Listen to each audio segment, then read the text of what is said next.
Iblis is a creation of God.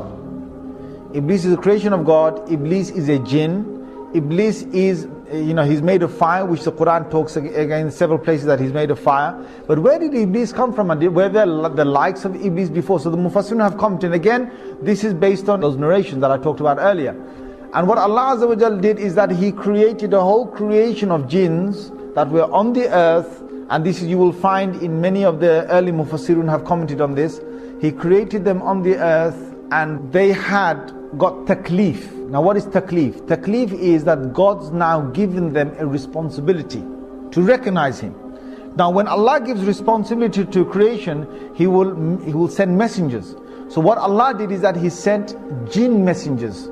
So before there was human messengers, before Adam a.s., who was the first human messenger, there were many jinn messengers that Allah Azza wa Jal sent to them. Now the jinns are made of fire, and the jinns, one of the things they have inside them, being fiery is that you're angry and you're hasty, you're fast, you're very powerful. Now the sifat and the qualities that the jinns have between them is that they are in fights and they are in quabbles and they are in superiority and who can prove who's greater. This is one of the nature of the jinns, and they're always in the spirit of challenge. Now there are good jinns. Allah Azza wa Jal has said that in Surah Jinn itself. He's talked about two different groups of jinns, and He said the salihun, and there's those who are pious and those who are not pious. Now the ones that were on the earth were both types, and messengers came down. But the messengers in the many numbers were killed by the jinns on the earth. And there was great corruption that prevailed on the earth. There was great corruption that prevailed on the earth.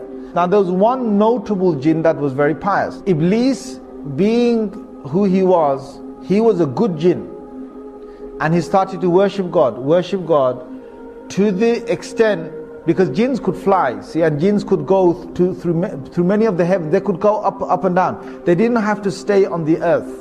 They could travel up. It was only when Rasulullah sallallahu alaihi wasallam came that they were trapped within this first universe. This is clear from the Quran. This in Surah Safat you will find this. In Surah Jinn you will find this. That Allah did not allow them to go beyond the first heaven, or the first heaven meaning the end of this universe. They can't go past that after Rasulullah sallallahu alaihi wasallam became a prophet.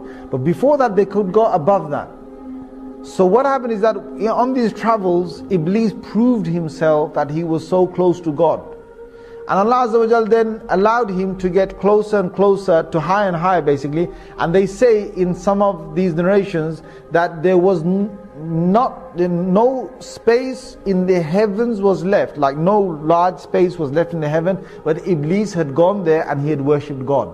So he was a very, very, very close, you could say jinn, servant jinn, however you want to put it, to God. Until then, Allah Azza wa Jal allowed him to come in the company of the malaika, of the angels.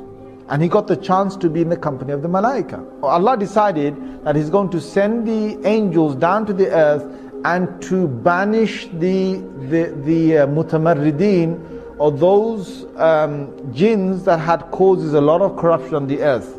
So this group was going to come down and they're going to kill many of these jinns that were just out of control. Iblis volunteered that if he can come with the angels to kill these corrupted jinns on the earth, and Allah Azza wa Jal gave him permission.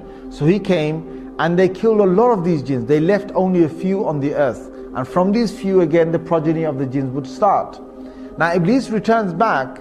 Now many, maybe hundreds of years, I don't know, whatever is going by, because jinns have very long lives. They don't have short lives that the human beings that, we only have 60, 70, 100 years. They have hundreds of years. Perhaps they could have a few thousands of years of living. Now you've got Iblis that has gone down there, that has banished these jinns, most of them who are corrupted on the earth, and is returned back with the angels. Now he was with the angels, but Allah makes it very clear that he was not from the malaika, he was from the jinn.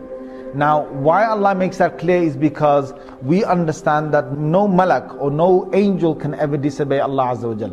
Allah's made it in their nature not to disobey Allah, but a jinn can. So the biblical sources, they've now faltered again. they call it a fallen angel. So what they say is that if an angel decides to go against the will of God or the command of God, then that angel, Allah drops him from the rank of the angels and now he becomes a fallen angel. That's the biblical sort of side, or what some of them believe. The Muslims don't believe that. No angel can ever disobey Allah Azza wa Jal. So that's where we find that Iblis was able to disobey Allah, because he wasn't from the Malaika. Now there's one thing here. Why is it that Iblis is now going to disobey God? Now you've got to understand the whole thing behind the creation of Adam alayhi salam.